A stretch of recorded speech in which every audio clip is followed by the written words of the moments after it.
Everyone, कैसे हैं आप सब लोग। अगर आप लोग मेरे चैनल पर न्यू है तो मेरे चैनल को सब्सक्राइब कर लीजिएगा। ओके, आज एक न्यू सीरियल स्टार्ट करते हैं। ये एक चाइनीज सीरियल है जिसका नेम द वे होम है। ये फ्रेंडशिप पर बेस्ड सीरियल है। 24 दिसंबर को ही इसकी फर्स्ट एपिसोड आई है। अगर आप लोगों को ये सीरियल देखना है तो आपको यूट्यूब पे मिल जाएगा।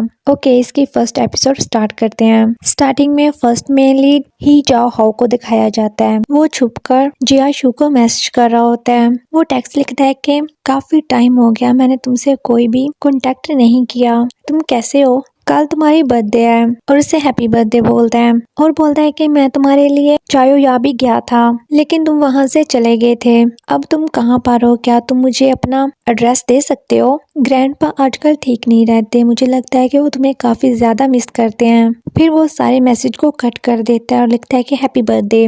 फिर अपने पुराने मैसेज देख रहा होता है जिनमें होता है कि यहाँ पर आजकल काफी ज्यादा बारिश हो रही है, तुम्हारे पास मौसम कैसा है। ये देखो, मैंने बादलों की पिक भी ली है। तभी कोई उसका नेम लेता है। तभी उसके डैड रूम में आ जाते हैं जिसे देखकर वो काफी ज्यादा डर जाता है और अपना मोबाइल छुपा लेता है। उसके डैड बोलते हैं कि तुम अभी तक जाग रहे हो, तुम क्या कर रहे थे। और उसका मोबाइल देखते हुए बोलते हैं तुम्हारा मोबाइल। गुस्से से बोलता है कि इसे मुझे दो। वो उसका मोबाइल देखते हैं तो उसपे उसने अपना स्कूल वर्क खोल के रखा होता है। उसके डैड बोलते हैं कि अभी तुम रेस्ट करो और अपनी स्टडी बाद में कर लेना, तुम स्टडी दिन में करना, और तुम्हारे अंकल की बरसी भी है इसलिए लेट मत करना। वो बोलते हैं हाँ डैड, मैं समझ गया। वो उसका मोबाइल साइड पे रख देते हैं और बोलते हैं कि अभी सो जाओ। ही जी हाओ अपने डैड के वहाँ से जाते ही अपना मोबाइल चेक करता है। उसके बाद अपना कंप्यूटर ऑन करता है और उसकी आईडी को हैक करता है जिस पर उसे उसका करंट एड्रेस मिल जाता है। नेक्स्ट मॉर्निंग का सीन दिखाया जाता है। ही जी हाउ की मॉम काम कर रही होती हैं और उसकी सिस्टर ग्रैंडपा को रेडी करवा रही होती है। उसके बाद वो सभी डाइनिंग टेबल पर होते हैं। ही जी हाउ अभी तक नहीं आया होता तो उसकी मॉम बोलती है कि मैं उसे बुलाकर लाती हूँ। उसके डैड मना कर देते हैं और बोलते हैं कि उसे पता होना चाहिए कि उसे अभी यहाँ पर होना है,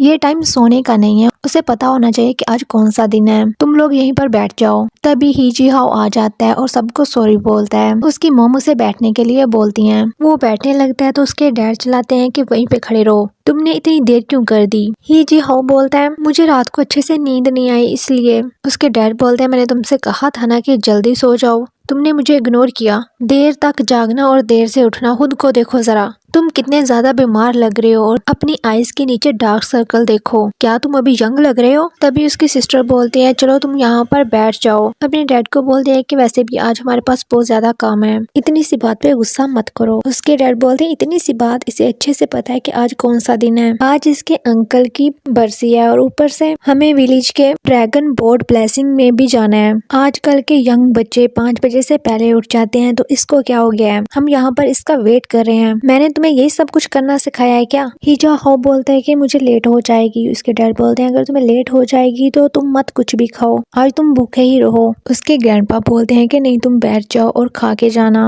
और उसके डैड को बोलते हैं कि तुम ये सब मत करो। उसके डैड बोलते हैं कि इसे पनिशमेंट मिलनी चाहिए। उसके ग्रैंडपा बोलते हैं कि यंग लोगों को नींद आ सकती है, मेरी तरफ देखो, मैं भी तो 5 बजे उठ गया था ना, क्योंकि मेरे पास करने के लिए कुछ भी नहीं है। सभी लोग उसे बैठने के लिए बोलते हैं तो वो बैठ जाता है और खाने लगता है। उसके ग्रैंडपा ड्रैगन बोट के बारे में बात करने लगते हैं। उसके डैड बोलते हैं कि मुझसे पूछो तो मुझे नहीं लगता कि हमें जाना चाहिए, वैसे भी हमारी फैमिली में कोई भी इस खेल में शामिल नहीं होता। उसके ग्रैंडपा बोलते हैं फिर लोग हम पर इल्जाम भी नहीं लगाएंगे कि शामिल हुए बगैर हमने उनकी जगह ले ली। उसकी सिस्टर बोलती है हाँ मुझे भी लगता है कि हमें नहीं जाना चाहिए, आज का दिन हम में से किसी का भी मूड अच्छा नहीं होता, हो सकता है कि हम में से कोई भी नहीं जाए। तभी उसके डैड टेबल पर गुस्से से हाथ मारते हैं और सारी चीजें नीचे गिरा देते हैं और बोलते हैं कि नहीं जा रहे, हमारी फैमिली में भी लोग हैं क्या। ही के डैड ग्रैंडपा से बोलते हैं कि इतने सालों में हम लोग इस फेस्टिवल में शामिल हुए, हाँ मेरे भाई की डेथ हो गई लेकिन मैं अपनी फैमिली को इस तरह टूटने नहीं दे सकता। उसके फादर से जाते हुए बोलते हैं कि अपने अंकल को ऑफर सेंड करना मत भूलना। उसके फादर के जाने के बाद उसकी मॉम उसके पास आती है और उससे बोलती हैं कि क्या तुम ठीक हो। उसके बाद वो अपनी फैमिली के इंसिस्टर हॉल में जाता है, वहाँ पर आकर सभी को रिस्पेक्ट देते हैं। तभी उसकी सिस्टर आ जाती है और बोलते हैं कि अंकल आज आपकी डेथ एनिवर्सरी है इसलिए हम आपको रिस्पेक्ट देने के लिए यहाँ पर हैं। टाइम काफी जल्दी गुजर रहा है, 8 साल हो चुके हैं, हम सभी काफी ज्यादा अच्छे हैं तो आप परेशान मत होना। फिर वो हो को बोलती है कि अपने अंकल से बात करो।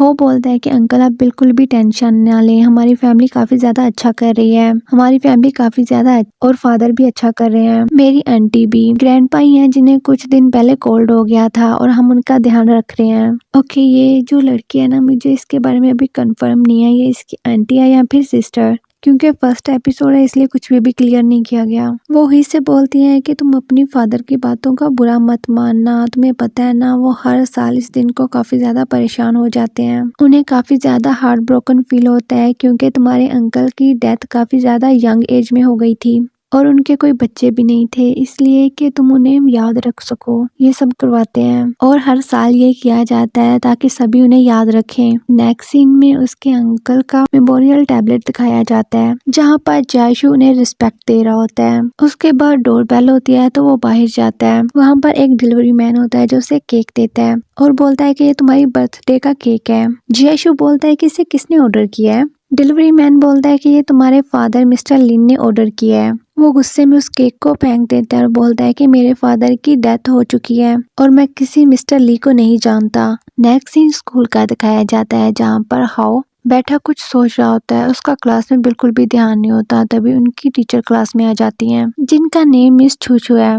सभी लोग उनके हाथ में पेपर देखकर बोलते हैं कि एक और एग्जाम, क्या हर 5 दिन के बाद एग्जाम होना जरूरी है। वो उन लोगों को एग्जाम पेपर देते हुए बोलती हैं कि ये कुछ हेल्थ क्वेश्चन है स्कूल की तरफ से। टीचर स्टडी करवाने लगती हैं। कोई सोच रहा होता है कि वो चाइयाओ में है, मैं इससे पहले उसे ढूंढने गया था लेकिन उन्होंने कहा कि वो वहाँ पर नहीं है, लेकिन अभी भी वो चाइयाओ में है।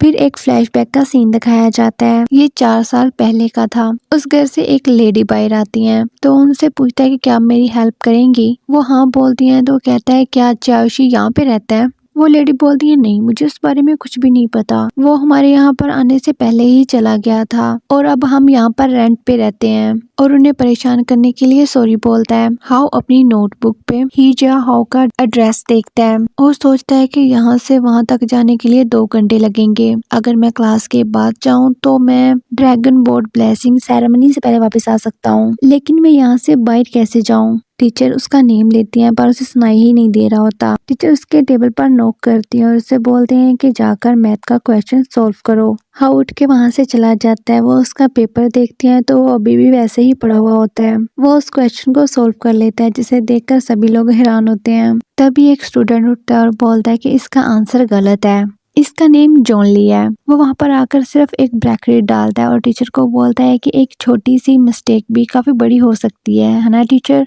टीचर बोलती है हाँ, जॉन ली ने ठीक कहा और हुई को बोलती है कि नेक्स्ट टाइम आंसर करते हुए ज्यादा ध्यान रखना, एग्जाम में छोटी सी मिस्टेक से भी नंबर कट सकते हैं। जॉन ली इस बारे में ज्यादा केयरफुल है और इसने इन एग्जाम में भी काफी अच्छा किया है। जॉन ली टीचर को थैंक्स बोलता है, उसके बाद अपनी चेयर पे चला जाता है तो टीचर हॉय को भी उसकी चेयर पर जाने के लिए बोलती हैं। क्लास के बाद जॉन ली हॉय के पास आता है और उसे बोलता है कि एग्जाम का रिजल्ट आ चुका है। हॉय बोलता है हाँ। तो वो उससे बोलता है कि इस बार तुम्हें क्या हुआ, इस बार तुमने एग्जाम अच्छे से नहीं किए, तुम्हारे तो हमेशा टॉप ग्रेड रहते हैं ना। हॉय अपनी ही टेंशन में होता है, बोलता है कि मुझे नहीं पता। जॉन ली बोलता है कि क्या नहीं पता तुम्हें, इसका क्या मतलब है, क्या तुम्हें ऐसा लगता है कि मैंने तुमसे ज्यादा स्कोर किए क्योंकि मैं लकी हूँ। ठीक है, मैं नेक्स्ट टाइम भी तुमसे ज्यादा स्कोर करूंगा। हॉय बोलता है ओके गुड लक और जल्दी से एक स्टूडेंट के पास जाता है और उससे बोलता है कि ये नोटबुक मुझे दे दो, मैं इन्हें ले जाता हूँ ऑफिस में। तभी एक स्टूडेंट जॉन ली के पास आता है और बोलता है कि वो कितना ज्यादा एरोगेंट है ना। इससे क्या होता है कि वो अपनी फैमिली में सिर्फ एक ही बेटा है।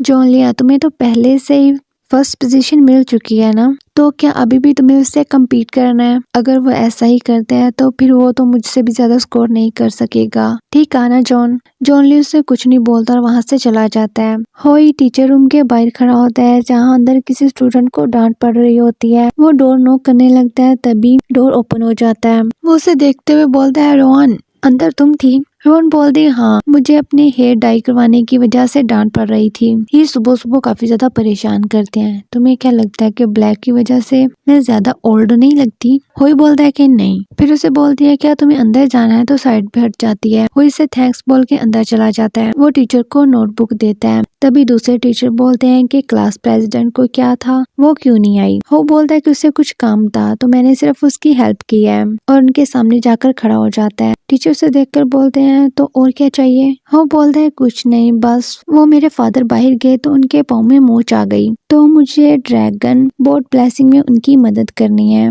टीचर आपको पता है कि मैं सिर्फ एक ही सन हूँ उनका, जो हमारी फैमिली में यंग और स्ट्रॉन्ग है।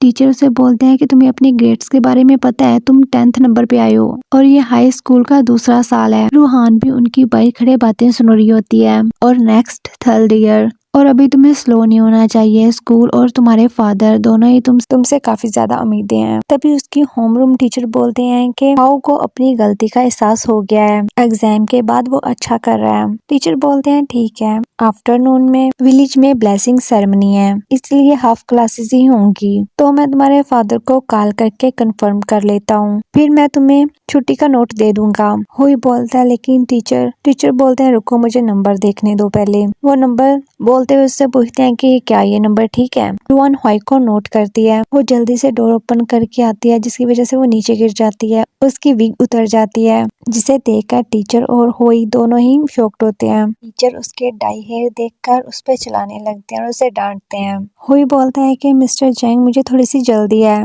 तभी वो पेपर पर साइन कर देते हैं और बोलते हैं कि मैं तुम्हारे फादर से बाद में बात कर लूंगा। हुई जल्दी से वहाँ से चला जाता है। उनकी होमरूम टीचर भी ये सब कुछ नोट करती हैं। नेक्स्ट सीन जाओशू का दिखाया जाता है। वो अपनी पैकिंग कर रहा होता और साथ में ही एक फोन कॉल को अटेंड करता है, जिस पर कोई पर्सन बोल रहा होता है कि फाइनली तुमने मेरी कॉल को अटेंड कर लिया। वो उससे उसके ग्रेजुएशन के बारे में बात कर रहे होते हैं। जोशो उनका कोई भी आंसर नहीं करता, वो अपना काम कर रहा होता है। वो आगे से बोलता है कि हमें तुम्हारी फैमिली के बारे में पता है, लेकिन हम टीचर तुम्हारी हेल्प करेंगे ना। वो उसका कोई भी आंसर नहीं देता और कॉल को कट कर देता है। बाद जाओशी बाहर आकर एक टैक्सी में बैठता है और उसे चायोशा रेलवे स्टेशन पर जाने के लिए बोलता है, और दूसरी तरफ हाओ भी चयोया की टिकट लेता है और दोनों ही सेम म्यूजिक सुनते हुए आ रहे होते हैं। तभी एक फ्लैशबैक का सीन दिखाया जाता है, जहाँ पर वो दोनों एक साथ बैठकर यही म्यूजिक सुन रहे होते हैं। फिर हाओ को दिखाया जाता है, जो कि उसके घर के सामने पहुंच जाता है। वो डोरबेल भी देता है और काफी ज्यादा आवाजें भी, पर कोई भी आंसर नहीं मिलता। वो काफी देर वहाँ पर ऐसे ही बैठा रहता है। फिर उसके घर का सीन दिखाया जाता है, जहाँ पर सभी लोग डेथ एनिवर्सरी की तैयारी में लगे हुए होते हैं। हुआओ की मॉम उसे काले कर रही होती हैं और डैड बोल रहे होते हैं कि उसका स्कूल खत्म हो चुका है और उसे अभी तक घर पे होना चाहिए था, उसने इतना लेट क्यों कर दिया। हुआओ की आंट बोलती हैं मैंने कहा था ना कि हमें नहीं आना चाहिए, अब मैं जाकर डैड की हेल्प करती हूँ, और वो वहाँ से चली जाती हैं। हुआओ की डैड भी बाहर जाते हैं। वो किसी को फ्लैग उतारते हुए देखते हैं तो उस पर चलाने लगते हैं। वो उन लोगों के पास चले जाते हैं और लोगों को बोलने लगते हैं कि यहाँ पर फ्लैग को हाथ लगाने के लिए तुम्हें किसने कहा, क्या तुम लोग मेरी बात सुन भी रहे हो। तभी वहाँ पर एक और पर्सन होता है जो उन्हें देखकर स्माइल करता है और वो बोलता है mister he I am sorry, मैंने इसे फ्लैग चेंज करने के लिए कहा है, और वो उस पर्सन को कहीं और काम करने के लिए भेज देते हैं। और मिस्टर ही को बोलते हैं कि आई एम सॉरी, उसे नहीं पता था ये आपकी फैमिली का फ्लैग था जो कि चेंज किया गया। आई एम सॉरी, चलो स्मोकिंग करते हैं। सिगरेट उन्हें देते हैं, बाद में वापस रखते हुए बोलते हैं ओ मैं तो भूल ही गया, तुमने स्मोकिंग छोड़ दी है, ये काफी ज्यादा अच्छा है, हमारी एज में हमें सच में स्मोकिंग छोड़ देनी चाहिए मिस्टर ही। और जहाँ तक फ्लैग की बात है तो हम इस पर भी बात करेंगे। इस साल इस गांव में पॉपुलेशन काफी ज्यादा बढ़ गई है, सब कुछ स्मूथली ही चल रहा है, यकीनन इस साल ज्यादा लोग कंपटीशन में आएंगे। आपने देखा कि फ्लैग लगाने की भी कोई जगह नहीं है और आपकी फैमिली का इतनी बड़ी जगह पर कब्जा है, और आपकी फैमिली किसी को कंपटीशन के लिए भी नहीं भेज रही। क्या आपको नहीं लगता कि ये सब कुछ अचानक से हुआ है। मिस्टर ही बोलते हैं हम किसी को नहीं भेज रहे, नॉनसेंस, हमारा हाउ इस साल आ रहा है। वो पर्सन बोलता है वो तो सिर्फ एक ही है, और ड्रैगन बोर्ड के मुताबिक एक पर्सन कैसे हो सकता है, मैं ठीक कह रहा हूँ ना। मिस्टर ही चलाते हुए बोलते हैं तुम तो रुको। तभी उनकी वाइफ वहाँ पर आ जाती है, तो मिस्टर हाउ उन्हें बोलते हैं क्या तुमने उसे ढूंढ लिया। वो आगे से बोलते हैं नहीं, टीचर ने कहा कि वो आज जल्दी चला गया था। तभी वो पर्सन पीछे से आके बोलते हैं क्या हाउ मिसिंग है, मैं आपको बता रहा हूँ वो आना ही नहीं चाहता, यंग लोग ऐसे ही होते हैं, वो इसमें इंटरेस्टेड ही नहीं है। मेरा सन जूलिया भी ऐसा ही है, उसे स्टडी का काफी ज्यादा शौक है, वो स्टडी में काफी ज्यादा इंटरेस्टेड है, इसलिए वो ड्रैगन बोट में आना ही नहीं चाहता, लेकिन मैंने उसे कंपटीशन में आने के लिए मजबूर किया है। खानदानी विरासत सबसे ज्यादा अहम है ना मिस्टर ही, मैं आपको बता रहा हूँ आप इसे दिल पर मत लें, वो अभी यंग है ना। मिस्टर ही वहाँ से चले जाते हैं और अपनी वाइफ को जाकर बोलते हैं वो कैसे मिसिंग हो सकता है और वो अपना फोन भी अटेंड नहीं कर रहा। तभी वहाँ पर ग्रैंडपा आ जाते हैं तो सभी लोग उन्हें हेलो बोलते हैं। वो उनसे पूछते हैं कि क्या सब कुछ रेडी है, सब हाँ बोलते हैं। ग्रैंडपा अंदर चले जाते हैं तो मिसेस ही बोलती हैं क्या हम इसे घर में ढूंढ सकते हैं। मिस्टर ही बोलते हैं नहीं, अब रहने दो, अभी टाइम नहीं है, और सबसे कह देना कि उसे स्कूल में कुछ काम है इसलिए वो लेट हो जाएगा। फिर उन लोगों की सेरेमनी स्टार्ट हो जाती है। तभी जोलिया के फादर मिस्टर ही के पास आते हैं और बोलते हैं कि तुम लोगों की फैमिली काफी ज्यादा बड़ी है, तो क्या तुम उस लड़के को फिर से अपना सन मानते हो? यही फैमिली के लिए अच्छा ही होगा। यहाँ पर एक ट्रॉफी दिखाई जाती है जो कि हिजा शू की होती है। जोलिया के फादर उस ट्रॉफी की तरफ इशारा करते हैं। मिस्टर ही को देखकर काफी ज्यादा गुस्सा आता है। वो उस ट्रॉफी को उठाकर बोलते हैं कि इसे यहाँ पर किसने रखा है, और गुस्से से उस ट्रॉफी को फेंक देते हैं। सभी लोग उसी तरफ देख रहे होते हैं। तभी वहाँ पर हुई आता है। वो उस ट्रॉफी पर जी हाउ का नेम पढ़ता है। वो वहाँ पर खड़ा सिर्फ उस ट्रॉफी को ही देखे जा रहा होता है। उसकी मॉम उसे ऊपर आने के लिए बोलती हैं, लेकिन वो उन्हें कोई भी आंसर नहीं करता। तभी उसके फादर चिल्लाते हुए बोलते हैं कि जल्दी से इधर आओ। उसके बाद वो अपने फादर के पास चला जाता है और वो सभी लोग मिलकर मरे हुए लोगों को रिस्पेक्ट देते हैं। नेक्स्ट ड्रैगन बोर्ड दिखाई जाती है जहाँ पर सभी लोग सेलिब्रेट कर रहे होते हैं, लेकिन हाउ अलग एक जगह पर खड़ा होता है और वो कुछ सोच रहा होता है। वो सोचते हुए ही पानी की तरफ जाने लगता है। तभी रोनिया उसे नोटिस करती है। जोलिया को पुश करते हुए उसकी तरफ भागती है। वो हाइक का नेम चलाती है तो उसको होश आती है, तो वो जल्दी से पानी से पीछे हट जाता है और ऊपर आ जाता है। रोनिया उसे देखते हुए बोलती है क्या तुम फिर से अपसेट हो? उसे बोलते हैं कि तुम सैड मत, तो और उसे एक कैंडी निकाल के देती है और बोलते हैं कि ये तुम खा लो, इससे तुम खुश हो जाओगे। वो उससे कैंडी ले लेते हैं। वो ड्रैगन बोट को देखकर वापस मुड़ने लगता है। तभी वो किसी चीज को नोटिस करता है तो वो वापस पलट के देखता है। वो जीशाओ को एक ट्री के पास खड़ा हुआ देखता है तो वो उन लोगों की तरफ आ जाता है। जीशाओ भी उसी की तरफ देख रहा होता है और यहीं पर ये एपिसोड एंड हो जाती है। आप सभी लोग मुझे बताना कि आप लोगों को ये एपिसोड कैसी लगी। Okay, bye bye.